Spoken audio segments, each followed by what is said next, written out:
Bora lá falar mais um pouquinho de Cruzeiro que conquistou uma vitória importantíssima na tarde de hoje frente à equipe do Vasco da Gama e ocupa a 8ª posição na tabela de classificação, podendo até chegar até o 7º lugar ainda ao final dessa 14ª rodada. Cruzeiro que fez um jogo como deveria fazer fora de casa, defendendo bem, com muita organização, fazendo um golzinho de falta, o que é muito importante, porque gols de falta não acontecem, principalmente quando se trata de Cruzeiro. Então, Felipe Machado achou um chutaço ali, meteu um golaço, assim como fez no ano passado contra este mesmo time, Vasco da Gama. Acho que o Machado é o pai. Se não é pai, é padrasto da equipe vascaína. 1-0 para o Cruzeiro, 8ª colocação na tabela de classificação. Bom, pode melhorar, mas também pode perder ainda 2 posições, terminando ali na 10ª rodada. Não tem problema. Vamos torcer para todo mundo empatar. Ou quem está abaixo do Cruzeiro perder. É disso que nós estamos falando e pregando sempre, porque entendemos que o Cruzeiro faz um campeonato de manutenção. Mas vamos acompanhar o que dizem os comentaristas da ESPN. No entanto, nada de imagem, tá? Nada, só o áudio. Escute aí e nós vamos falar um pouquinho a respeito depois. Eu sei que você vai gostar desse conteúdo aqui. Se eles falarem mal do Cruzeiro, a gente xinga eles também. Não temos problema com isso, não. A gente escutou o técnico do Cruzeiro, o Pepa. Vamos pegar um pouco do que ele estava falando. Quando ele fala, por exemplo, dessa questão de fazer mais pontos fora de casa do que dentro de casa. Quando o Bira cita esse elenco, que é de fato um elenco um pouco mais limitado, se olharmos para outros elencos dentro do Campeonato Brasileiro, ainda assim está na 8ª colocação do Campeonato Brasileiro. O que de fato a gente pode esperar desse Cruzeiro, Dona? Acho que é um time para não sofrer. Eu não acredito que o Cruzeiro vá brigar contra o rebaixamento. Muito por conta da organização do Pepa. A gente está falando da 2ª melhor defesa do Campeonato Brasileiro. Será que eu tô falando muita bobagem quando eu venho aqui sempre e falo, gente, esse time não vai cair, esse time não briga para não cair, esse time briga para permanecer, o que é totalmente diferente. São 2 coisas distintas e que muita gente tem dificuldade de entendimento. Brigar para permanecer é diferente de brigar para não cair. Eu acho que eu não tô falando muita bobagem aqui não. Vamos lá. Isso explica muita coisa. E a respeito dessa mudança, mudança de jogando dentro de casa para fora de casa, eu acho que tem muita relação com o modelo de jogo. Acho que o modelo de jogo do Pepa, ele se encaixa mais em alguns momentos para pressionar e para explorar velocidade, né? Para buscar um contra-ataque. Jogando fora de casa, eu acho que isso acaba acontecendo com mais frequência, né? O adversário quer se impor, quer pressionar, e o Cruzeiro mostra uma organização, um equilíbrio muito grande coletivo para explorar pontos fracos dos adversários. O Cruzeiro acho que ainda tem dificuldade para propor jogo, e acho que tem a ver até com a alimentação do elenco, né? Não tem grandes estrelas, não é aquele Cruzeiro que a gente viu no passado. Então, quando ele precisa propor o jogo, trabalhar com um pouquinho de posse de bola, jogando em casa, que é o que se espera, ainda tem dificuldade. Agora, isso é verdade. Quando o Cruzeiro tem que propor o jogo, e a gente viu isso hoje, porque o time do Vasco é tão fraco, tão limitado, que a gente viu o Cruzeiro quando propôs a defender, o time do Vasco não se propunha a atacar, porque o time é muito ruim, é muito fraco, muito mais limitado do que o time do Cruzeiro, mas nem se compara. O time do Vasco, além de muito limitado, muito mal treinado. E o Cruzeiro tendo a dificuldade. A prova disso é que o primeiro tempo foi muito ruim. O jogo em si não foi um grande jogo, mas o primeiro tempo, meu Deus. isso pode modificar, né? Se fala, por exemplo, que o Cruzeiro está negociando com o Matheus Pereira.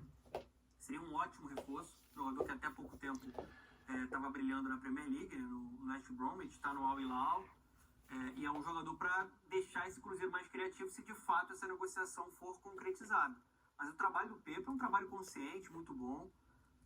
Tá voltando para uma Série A e está ficando distante ali da zona da confusão, muito por conta da organização da equipe dele. E é um time que pressiona e sai em velocidade, mas não é aquele time que, não sei, pegando esse estereótipo que ainda fica muito no imaginário do torcedor brasileiro.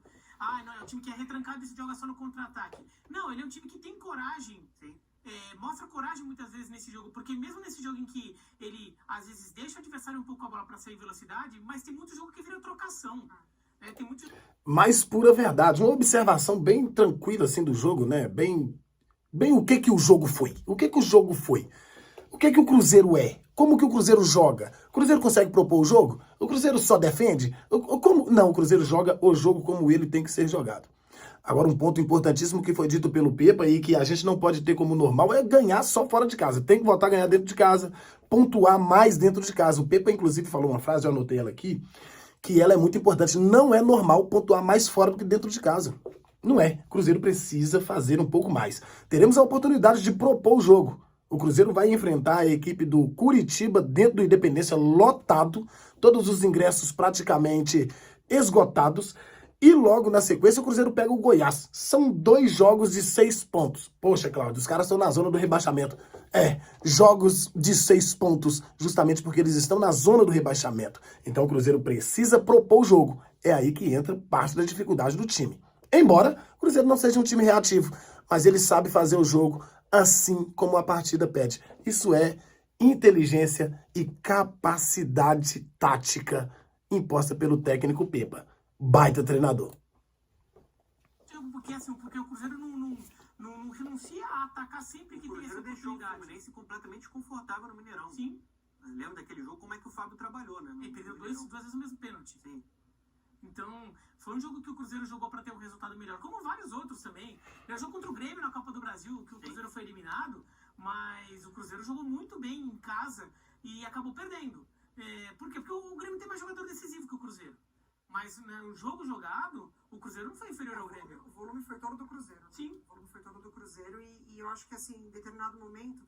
Porque o Cruzeiro, para mim, ele viveu até então 2 momentos nesse campeonato, né? Foi o momento ali de emendar 4 temporadas, no começo dessa temporada de Campeonato Brasileiro e Copa do Brasil. Emendou 4 vitórias e vitórias muito bem construídas e aí realmente chamou a atenção até da parte ofensiva, como os jogadores se entendiam em campo.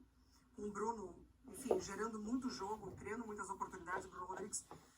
E aí depois ele emenda uma sequência terrível de 7 jogos sem conseguir vencer. E ali eu acho que fica muito claro como o desgaste físico pegou os jogadores. E aí cai de rendimento, por exemplo, o Henrique Dourado, o Gilberto, o Wesley. Então eles ficam um tempo sem dar resposta. Resposta que o torcedor já tinha visto. Hoje, por exemplo, o Bruno tem a última oportunidade do contra-ataque ali, que o Léo defende a bola, né, que ele não consegue. Ali o desgaste físico já estava muito claro.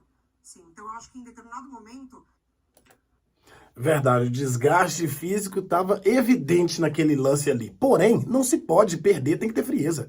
Aquela batida na bola do Bruno Rodrigues, ele tinha que chapar ela no mesmo rumo que ele bateu, só que no chão. Fatalmente a bola furaria a meta do goleiro vascaíno e o Cruzeiro sairia com um pouco mais de tranquilidade de São Januário, embora não tenha sofrido absolutamente nada, porque o time do Vasco é extremamente limitado. Eu, como cruzeirense, como jornalista cruzeirense, comentarista dos jogos do Cruzeiro, cara, eu tô muito satisfeito com o que eu tô vendo. Principalmente com a pontuação, colocação na tabela do time cruzeirense. Eu não sei você, como que você está entendendo todo esse processo. Fato é que o Cruzeiro está superando todas as expectativas. O Cruzeiro surpreende a cada rodada. Poxa, ficou 5 jogos sem ganhar? É verdade, 5 jogos sem ganhar, mas não perdeu 5 jogos consecutivos, não. E agora o Cruzeiro vem em 3 partidas sem perder, sendo que 9 pontos disputados. O seu time conquistou 7, ou seja, 2 vitórias e 1 empate. Tem agora a oportunidade de emplacar mais 2 vitórias consecutivas. Poxa, são 15 jogos disputados, quer dizer, 15 pontos disputados com 5 partidas.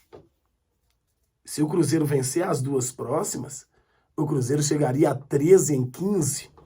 Tá ruim? Acho que não, hein? E tá dentro da projeção que nós fizemos aqui no começo da temporada. Entre o 8º e o 11º, 12º, 13º lugar.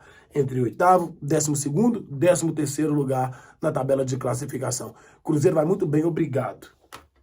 Se você tá feliz por isso, eu já não sei. Também não é problema meu, não. Se você torce pelo Cruzeiro e quer que o time esteja na zona do rebaixamento, eu sinto muito, Cruzeiro te frustrou. Agora, se você é cruzeirense e torce para que o Cruzeiro faça um campeonato decente, você está no caminho certo e o time está correspondendo às suas expectativas. Abraço!